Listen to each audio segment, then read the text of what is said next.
Bienvenidos a Lo Simple No Vale. Hoy tengo el placer de contar con Antonio Ledezma, abogado, es diputado del Congreso Nacional de Venezuela, también ha sido alcalde de Caracas. ¿Qué tal estás?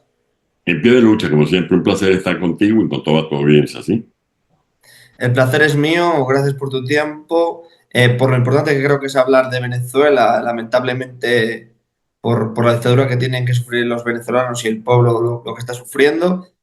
Y bueno, fruto de esto, lamentablemente, tenemos que hablar de la terrible situación que se vive allí, de toda actualidad. Y bueno, antes de entrar en algunos temas en concreto, ¿qué te parece un poco la actualidad que vive la dictadura en estos días? ¿Qué valoración haces? Bueno, una dictadura que recrudece el terrorismo de Estado que viene ejecutando, tal cual como lo han precisado organizaciones no gubernamentales de alto prestigio que consagran su existencia a la defensa de los derechos humanos de las víctimas que han sido perjudicados en sus intereses. Pero además de ONG como Human Rights Watch, está también la Comisión Interamericana de Derechos Humanos, el Grupo de Trabajo de la ONU. Ambas han confirmado que en Venezuela las detenciones arbitrarias responden a un patrón de conducta. Maduro, desde el año 2014, ha ordenado la detención arbitraria de cerca de 20.000 personas. De esas 20.000 personas, cerca de 1.000 permanecen en las cárceles. Otro número significativo de casi 17.000 están sometidas a un régimen de presentación en tribunales que controla el régimen. Hay también pruebas de que Maduro es responsable de la ejecución extrajudicial de más de 8.000 seres humanos. También él es propiciador del fenómeno de desapariciones forzosas. Vale citar en este momento la desaparición forzosa del yerno del presidente de la República electo, Edmundo González Urrutia, que su hija, su esposa, hija del presidente Edmundo González, confirmó ayer que ya son 90 días que tiene desaparecido. No se sabe en qué cárcel lo tiene, si está vivo, si está enfermo. Y junto con eso, todo el enredo que tiene el régimen de Venezuela con los grupos irregulares, bien sea aliados del terrorismo, propiciadores del narcotráfico, las bandas delincuenciales que tienen un rango transnacional, como la banda del Tren de Aragua, que ha dado lugar a tantos perjuicios de los que ya han sufrido millones de venezolanos que nos hemos visto forzados a estar en la diáspora. Claro, ¿qué pueden hacer Edmundo González y María Corina Machado en estos momentos por cambiar la situación? Resistir y luchar. Esa es la fórmula.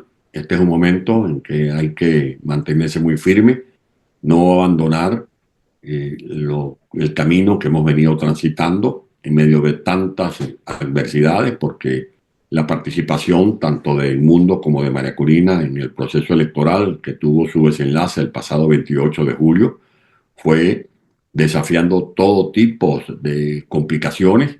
En Venezuela, como se sabe, no hay separaciones de poder. El poder electoral lo controla la dictadura. No permitieron una actualización del registro electoral permanente y por eso fuimos privados del derecho de votar, de ejercer el sufragio, 5 millones de venezolanos que estamos en la diáspora. El régimen mantiene una infranqueable hegemonía comunicacional. Ni María Corina ni Edmundo tenían acceso a los medios de comunicación de manera libre. No podían desplazarse ni siquiera en aviones comerciales, porque cualquier línea comercial que les pidiera un boleto a María Corina y Edmundo se exponía a una sanción del régimen. La persecución y el hostigamiento fue al extremo de que cualquier posada, cualquier restaurante donde atendieran a María Corina y Edmundo, instantáneamente era sometida a una experticia tributaria, la sancionaban. O sea, que esa línea de combate se mantiene y por eso meses después de que Maduro persiste en esconder las actas que él tiene y que revelan que él perdió, María Corina y el mundo mantienen su lucha, haciendo las denuncias en el ámbito internacional en mundo, ahora que está en el exilio, y María Corina resistiendo en la clandestinidad, encabezando esa posición digna de un pueblo que fue protagonista de una épica, porque lo que hizo el pueblo de Venezuela el pasado 28 de julio fue una verdadera epopeya.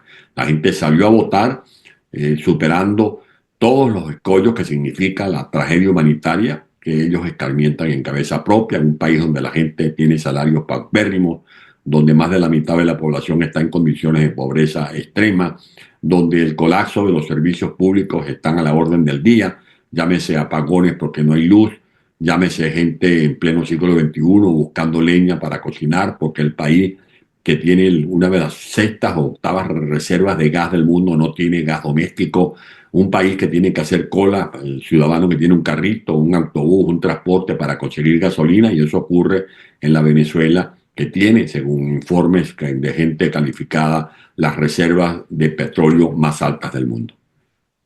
Sí, y recordar de las elecciones que el régimen habilitó al centro Carter y ni siquiera el centro Carter dio por buenos los resultados de esa supuesta victoria que decía Nicolás Maduro que había tenido.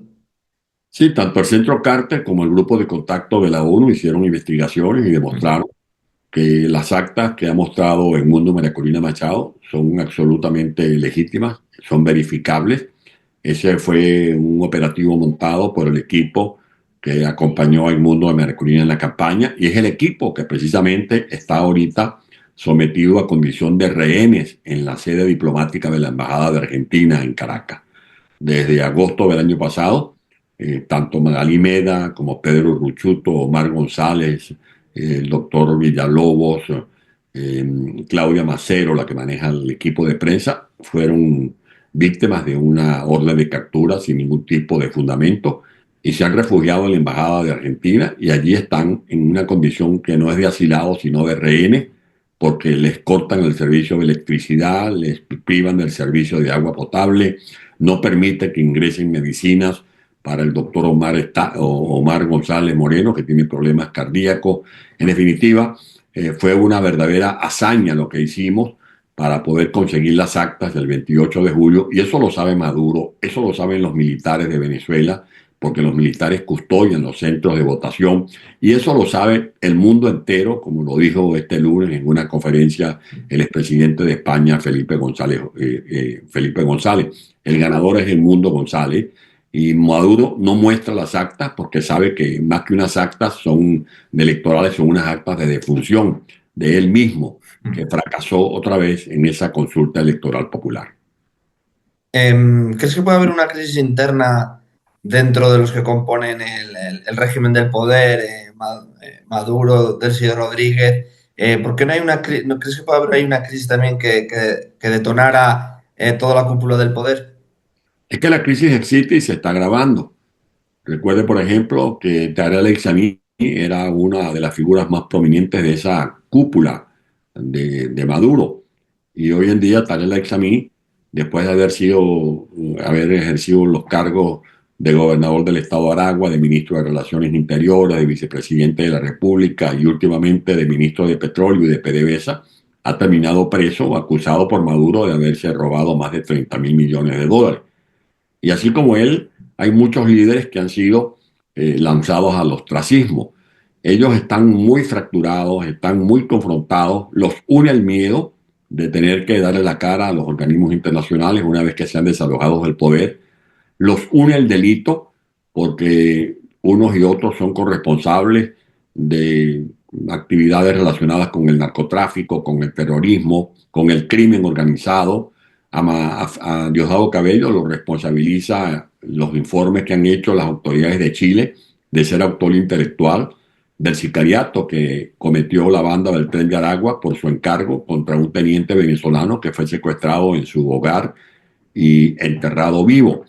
A Nicolás Maduro se le relaciona con los delitos que se cometen en el arco minero, de grupos que explotan irregularmente el oro venezolano, de estar de una u otra manera corresponsable de las acciones que ejercen militares venezolanos bajo su comando, contratados por el Ejército de Liberación Nacional de Colombia, que se disputa el control de las rutas del Catatumbo en el estado Zulia, en la frontera venezolana colombiana, por donde trafican centenares de cocaína, de kilos de cocaína.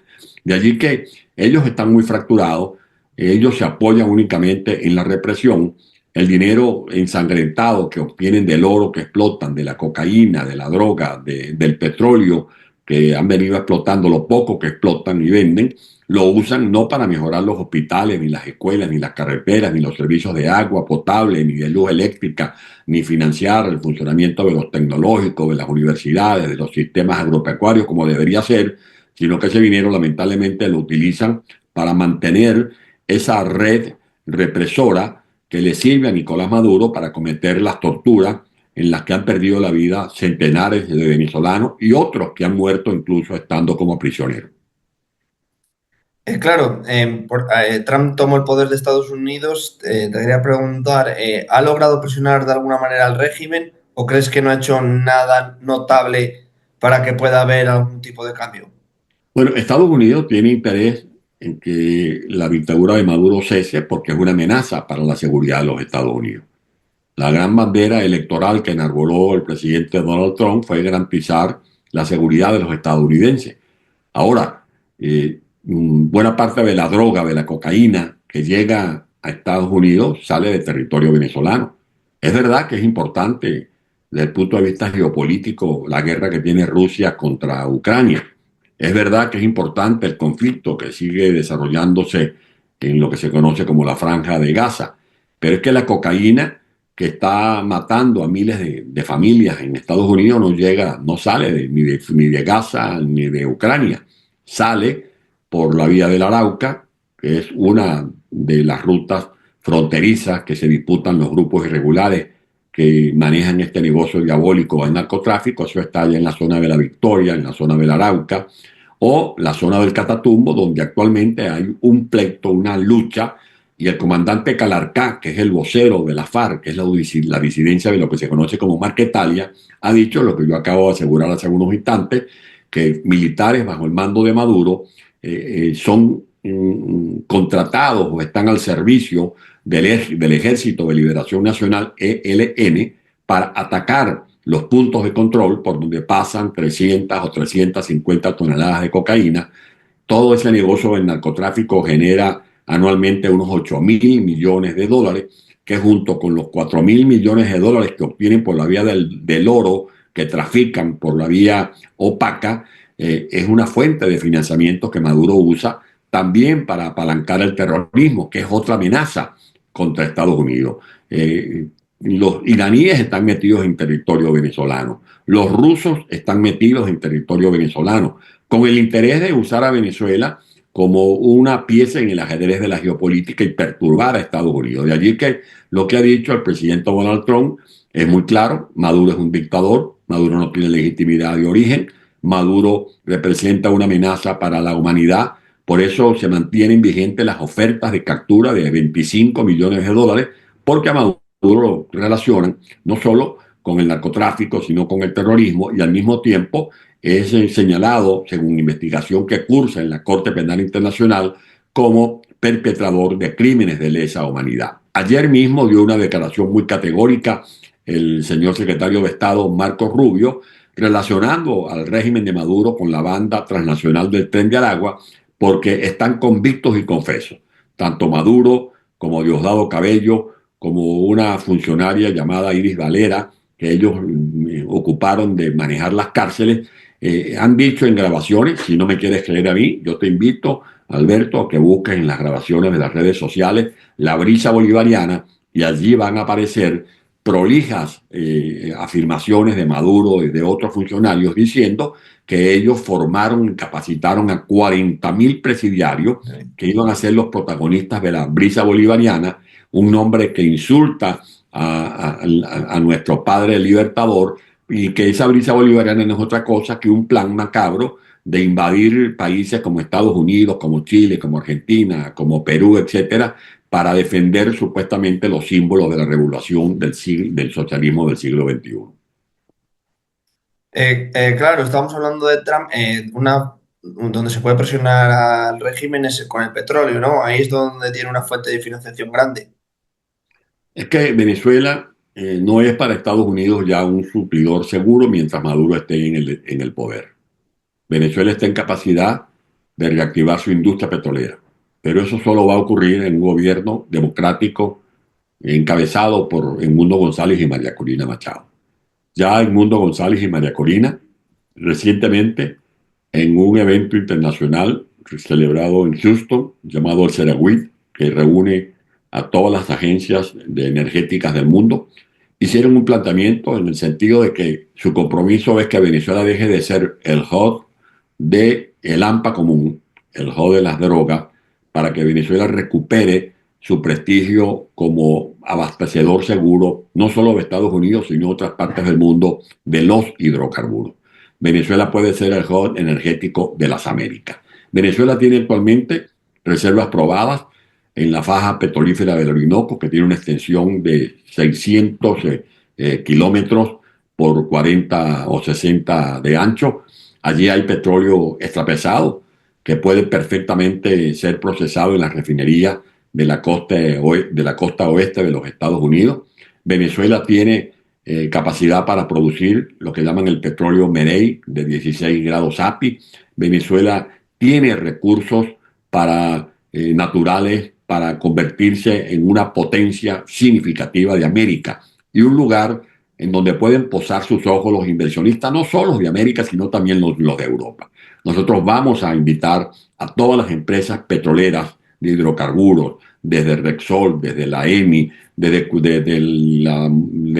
las empresas francesas, a que vayan a Venezuela, a hacer inversiones, pero eso sí, con la garantía de que en Venezuela vamos a levantar de sus ruinas el Estado de Derecho, con la promesa de que Venezuela va a disfrutar de seguridad jurídica para que los inversionistas tengan la tranquilidad de que sus capitales, de que sus bienes van a ser respetados en el marco del principio de respeto de la propiedad privada. Venezuela produce con el gas asociado al petróleo millones de metros cúbicos. Actualmente, por ejemplo, en una zona conocida como el estado Monagas, en el oriente de Venezuela, se pierden diariamente lo equivalente a 400.000 barriles de petróleo. Eso ocurre en un país donde no hay gas doméstico.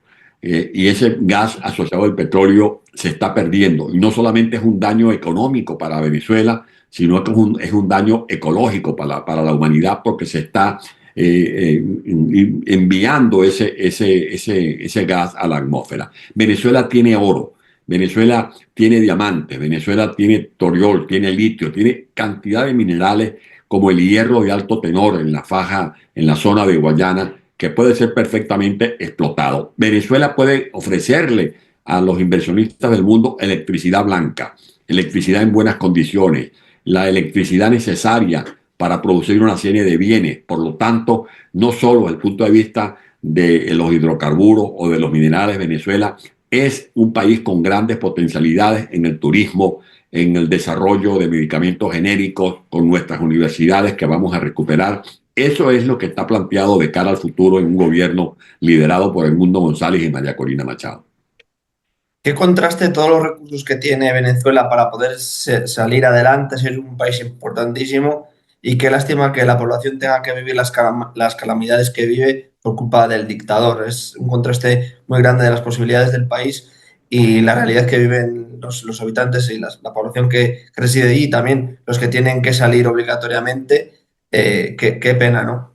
Qué pena, y estas son las consecuencias cuando un país cae en las garras del populismo. El populismo es un maleficio, porque eso es lo que ha ocurrido en Venezuela. Hugo Chávez llegó al poder valiéndose de las virtudes de la democracia, y una vez que trepó a la cúspide del poder, comenzó un proceso de desmontaje de las instituciones, y por eso en Venezuela las instituciones más nobles para una democracia están destartaladas. El Poder Judicial es un pelotón de sicarios disfrazados de magistrados, que usted los ve con toga y birrete, pero ellos liquidan a los adversarios no con balas, sino con sentencias malavidas. Y con esas sentencias malavidas condenan a inocentes y absuelven a culpables. El poder electoral, como se lo acabo de decir, es la casa del truco, donde se hace todo tipo de trampas para burlar la voluntad soberana de los venezolanos. La Contraloría no controla a nadie. El Contralor simplemente es un funcionario sumiso que avala todas las arbitrariedades, como los robos que se han dado en Venezuela durante todos estos años, que superan los 600.000 millones de dólares Ese es el gran saqueo que se le ha hecho a un país que era riquísimo y ahora es pobrísimo. Y como usted lo dice, da mucho dolor ver un país que está partido en dos, porque más de 8 millones de venezolanos, que equivale a la población de más de 145 países del mundo, estamos en el destierro. Somos la procesión de desterrados que huimos del espanto que acontece en nuestro país. Pero en medio de todas estas adversidades, se sobrepone el estado de ánimo, sale a flote esa talla de un pueblo que somos hijos de generaciones que han demostrado en el tiempo que todo es posible lograrlo cuando se lucha con optimismo, cuando somos tercos a la hora de defender nuestras causas nobles, y eso es lo que está haciendo el bravo pueblo venezolano. ¿Qué te parece el posicionamiento de los países que están alrededor de Venezuela? Es que tanto Brasil como Colombia, por ejemplo, saben lo que está pasando en Venezuela. Y ellos saben que todo lo malo que ocurre en Venezuela repercute también en sus propios ámbitos. Venezuela y Colombia estamos alumbrados por el mismo sol, nos bañan, la tierra colombiana y venezolana es bañada por los mismos ríos, tenemos la misma historia, compartimos la misma historia, porque nuestros próceres lucharon juntos para tratar de consolidar el sueño de la Gran Colombia, Bolívar, Santander, y todos los desbarajustes financieros, económicos y humanos impactan a Colombia e impactan a Brasil. En Colombia, por ejemplo, hay casi 3 millones de venezolanos desterrados. Venezuela antes tenía un flujo comercial significativo. Funcionaba lo que se conocía como el Pacto Andino, la Comunidad Económica Andina. Se ha creado ahora Mercosur, pero las balanzas no son favorables para Colombia, ni tampoco para Venezuela, porque en medio de esta gran inseguridad jurídica también hay inestabilidad económica, hay también incertidumbre en el tema comercial. Y a eso se agrega el problema de seguridad, cómo los grupos del narcotráfico han convertido a Venezuela en el patio trasero de sus andanzas, cómo los grupos que legitiman capitales de dudosa procedencia usan las instituciones devastadas que tiene Venezuela. Eso lo sabe Colombia, eso lo sabe Brasil, y al mismo tiempo que ellos han venido pidiendo que Maduro presente las actas para que reconozca el resultado verídico del pasado proceso electoral del 28 de julio, vemos que Maduro también se burla de ellos. La buena fe, como actuó el presidente Lula, creo que no fue tomada en cuenta, y creo que ellos están conscientes de que Maduro es definitivamente un caso perdido. Sí, pero sí que no sé si parte de la población de Venezuela le pediría a Brasil y a Colombia un poco de mayor implicación, ¿no? O de presionar al régimen. No, no sería necesario pedírselo, ellos son hermanos y los hermanos tienen que ser consecuentes en las buenas y en las malas. Y nosotros ya estamos cansados de que a casi 9 meses de las elecciones de julio del año pasado le sigan pidiendo a Maduro que presente las actas. Claro. Que Maduro no va a presentar las actas porque él sabe que estaría presentando allí su acta de defunción, como lo acabo de decir. La victoria de Edmundo González y María Corina es contundente, categórica, casi 8 millones de votos en medio de esas grandes dificultades a las que me referí hace algunos momentos. Pero mientras Maduro siga usurpando el poder en Venezuela, no va a haber recuperación económica en Venezuela, y por lo tanto eso no ayudará a que florezca la economía colombiana y a que también Brasil pueda sacar algún beneficio, algún rédito del mejoramiento de la economía venezolana, como ocurrió en tiempos pasados. ¿Qué te parece también, estamos en España, el papel del gobierno de aquí de mi país? Vamos, ¿qué te parece? Me parece que es dubitativo. Yo creo que el gobierno de España debería terminar dando el paso, que en su intimidad lo han procesado, porque creo que el presidente Sánchez y su canciller tienen muy claro que el ganador fue Edmundo González Urrutia. Ellos tienen informes de todos los factores que de una u otra manera les surten, los surten de informaciones, de datos muy precisos, que el ganador es Edmundo González Urrutia. Que cualquier operación de comercio que se haga con el régimen de Venezuela es darle oxígeno a esa dictadura para que siga cometiendo las tropelías que lamentablemente ha venido consumando a lo largo de estos 25 años. ¿Crees que el papel de España podría ser muy importante a la hora de hacerle también presión al régimen? Bueno, tenemos un vínculo histórico. A Venezuela llegó Colón con la cruz, el, con el catecismo, con el castellano, con el Quijote. Y ha sido una relación en doble sentido, de españoles que después de la colonia superamos los desencuentros de la lucha de independencia y en Venezuela se refugiaron miles y miles de españoles, especialmente gallegos y canarios, a quienes nosotros les abrimos la frontera. Y cuando era necesario ayudar a los españoles para que pudieran encender el pebetero de la libertad y de la democracia, allí estuvieron nuestros presidentes, los gobiernos democráticos. Carlos Andrés Pérez fue el que trajo en un avión, en su avión presidencial, a Felipe González cuando no podía entrar al territorio nacional. Y cuando aterrizó en Barajas, lo recibió quien era para ese momento el rey, y le dijo: Su Majestad, le traigo un contrabando, y el contrabando era Felipe González. Nosotros tenemos España como la madre patria, y cuando un hijo necesita de la madre no tiene que escuchar el grito, tiene que presentirlo, y España tiene que saber que hoy los venezolanos estamos clamando por auxilio, por un auxilio oportuno, para que nos resguarde de esa feroz embestida que recrudece el régimen, matando gente inocente, empobreciendo a un país. Hoy en día, el salario de un venezolano está por debajo de los $3, menos de 2 Madre mía. euros al mes. Hoy en día, los niños de Venezuela reciben una educación muy precaria, porque apenas pueden asistir a clase presencial 2 días a la semana. Los datos indican que más de 150.000 educadores que habían sido formados en los tiempos de la democracia, educadores bien formados, con posgrados, doctorados, han desertado del sistema educativo. Hoy en día la mayoría de los quirófanos de los hospitales no es que no tengan medicinas, que ya es grave, no es que no tengan insumos, equipos para hacer operaciones quirúrgicas, es que no tienen agua potable. Y hoy en día, el país que tiene la capacidad instalada más alta de fuentes de energía hidráulica y termoeléctrica, tiene al país sometido a constantes apagones. Nosotros llamamos apagones cuando hay cortes de energía Sí, eléctrica. sí.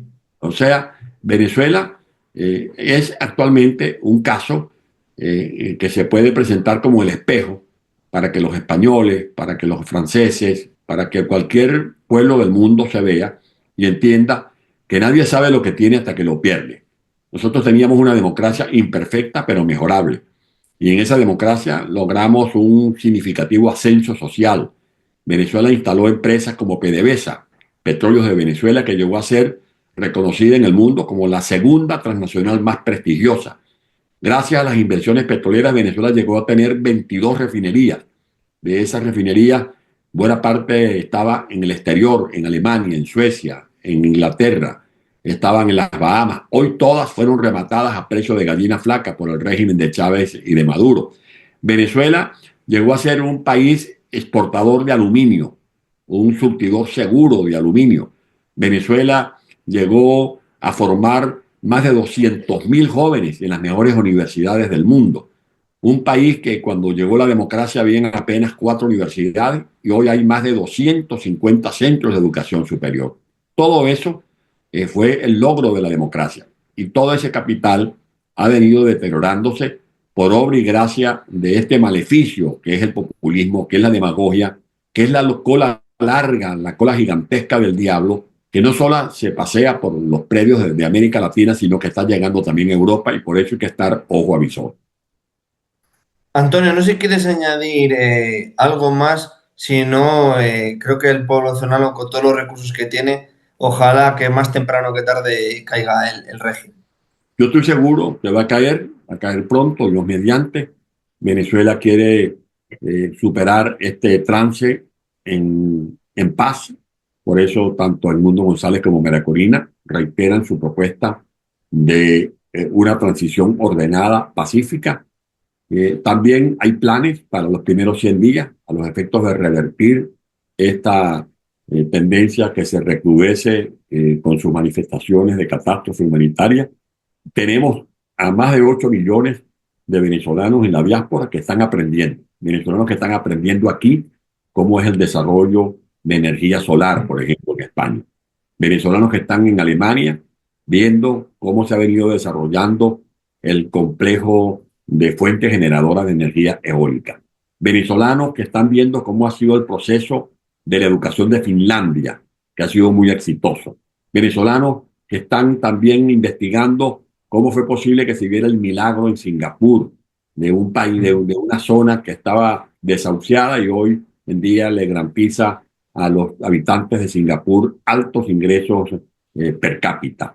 Venezuela y los venezolanos estamos viendo cómo funcionan las industrias de petróleo de Inglaterra, de España, cómo se están desarrollando proyectos agropecuarios en Francia, porque además de un país de hidrocarburos y de oro y de diamantes, nosotros tenemos tierra fértil para desarrollar una serie de proyectos agropecuarios.